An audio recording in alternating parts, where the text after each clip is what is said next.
নদিয়ার কৃষ্ণনগর চ্যালেঞ্জ মোড়ে অনুষ্ঠিত হল বিজেপির বিজয় সংকল্প সভা।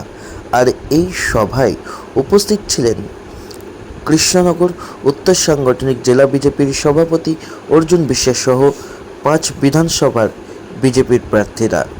উপস্থিত ছিলেন কৃষ্ণনগর উত্তর সাংগঠনিক জেলা বিজেপির প্রার্থী তারক চ্যাটার্জি। উপস্থিত ছিলেন নদিয়ার চাপড়া বিধানসভার বিজেপির প্রার্থী সৈকত সরকার। উপস্থিত ছিলেন নদিয়ার কালীগঞ্জ বিধানসভার বিজেপির প্রার্থী বাপন ঘোষ। উপস্থিত ছিলেন নদিয়ার দক্ষিণ সাংগঠনিক জেলা বিজেপির প্রার্থী সাধন ঘোষ। উপস্থিত ছিলেন নদিয়ার নাকাশিপাড়া বিধানসভার বিজেপির প্রার্থী শান্তনু দা। আর সেই ছবি উঠে এলো আমাদের ক্যামেরায়। এছাড়াও উপস্থিত ছিলেন রাজ্য বিজেপির একাধিক নেতৃত্ববর্গরা। আর সেই ছবি উঠে এলো আমাদের ক্যামেরায়। এই যে পরিবর্তন যাত্রা, সেই পরিবর্তন যাত্রায় আপনারা সামিল হন।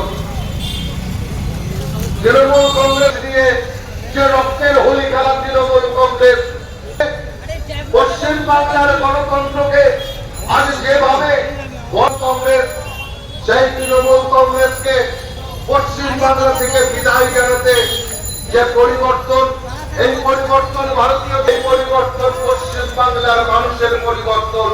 তাই মানুষের যে দাবি, মানুষের যে স্লোগান পাল্টানো দরকার। চাই বিজেপি সরকার।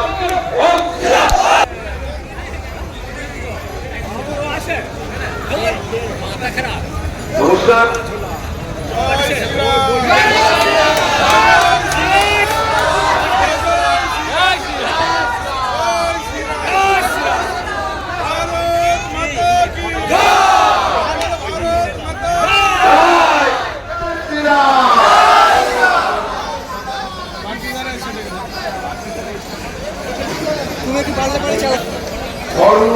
ধর্মের যে মহাযুদ্ধ,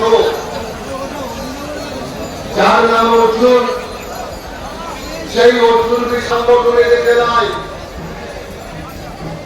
তৃণমূলের বিরুদ্ধে সেই মহাযুদ্ধে পদ্মফুল নিয়ে লড়াই করছেন সেই পার্টির লড়াকু প্রার্থী মাননীয় শান্তনু দে। আমরা শান্তনু দেকে মঞ্চে রেখে দেব।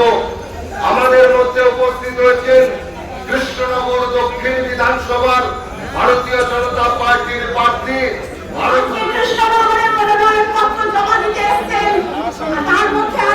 আমাদের সকলের প্রিয় তারক চ্যাটার্জি মহাশয়। উপস্থিত আছেন আমাদের কৃষ্ণনগর ভারতীয় জনতা পার্টির প্রার্থী, যিনি ভারতীয় জনতা পার্টির প্রতীকে প্রতিযোগিতা করছেন।